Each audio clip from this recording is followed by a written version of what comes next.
جا فكرنا دريه نسيبين قامشلو از دست پیدکم. ترکیه دبیجه او جبو فکرنا وی دریی آمدنه.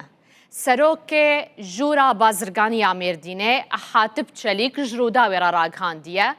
او جبو فکرنا دریه سینوری دنابرا نسیبین و قامشلوی ده آمدنه. حاتب چلیک ده زانین جبو فکرنا دری او لبندال هفکرنا حکومت سوریه و کردانن. دبیجه پێویستە حکوومەتە سووریا و کورد لە هەف بکەن و دەری چێ بکەن ji ber ku ژێرخانە دەری تونەیە. چەلیک هەروها بەحسا سەردانا خوا یا هەفتەیە دەرباسبووی ji bo Şamê dike.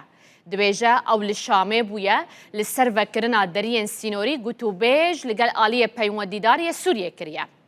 Li gorî gotina serokê jûra bazirganiya Mêrdînê وان ji حکومeta Sûriyê daxwaz kiriye ku ji bo vekirina deriyê sînoriyê dirbêsiyê jî kar bikin ku bi xeta trênê ve girêdayî ye. Her li ser heman mijarê û hin mijarindin yên girêdayî navçeya Cizîrê yan jî parêzgeha Hesekê, parêzgarê Hesekê Nûreddîn Ehmed ji rûdawê re dibêje. Kar bi gavên hevseng berdewam e ji bo temamkirina proseya yekxistina sazî û rêveberiyên rêveberiya Xweser li parêzgeha Hesekê di nava avahiyên giştiyên sazî û rêveberiyên dewleta Sûriyê de. Ji bo deriyên Sêbînê, parêzgarê Hesekê dibêje pêwîstî bi karê lojîstîk û teknîkî heye. Parêzgarê Hesekê dibêje medvî warî de, yanî dwarê entegrasyonê bi giştî de qunaxeke giring û pêşketî derbas kiriye. Li ser vê bingehê, gelek sektorên giring bi avahiyên xwe yên nû hatine ektîvkirin di nava wan de perwerde, çandinî, تندرستی و انرژی به تایبەتی کهربا و پترول که به تواهی اف هر دوار هم کهربا هم پترول بداوی هاتیه. بحثا سکتور آبوری دکه پارێزگارê Hesekê dibêje saziya giştiya dexlûdanan ya genim û rêveberiya bazirganiya navxweyî û parastina karhêneran bi tewahî entegrasyona wan temam bûye. Li gorî parêzgarê Hesekê saziya posteya berîdê jî li Hesekê û sektora rewşa kesayetî hatine ektîvkirin û proseya nasnameyê di qunaxa xwe ya duyemîn de ye. Derbarê deriyê sînorî bi giştî parêzgarê Hesekê dibêje.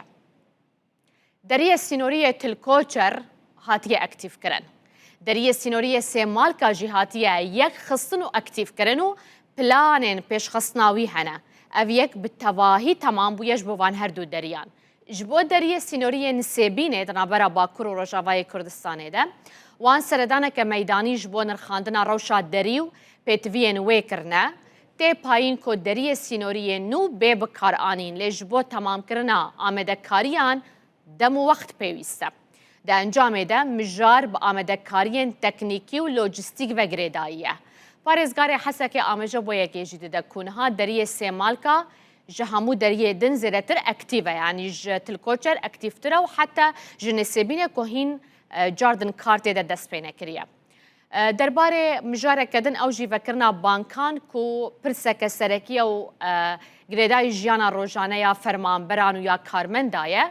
Wî got ku kar ji bo ektîvkirina bankên çandiniye û banka navendiya Sûriyê di nava vê heftiyê de dê berdewam be.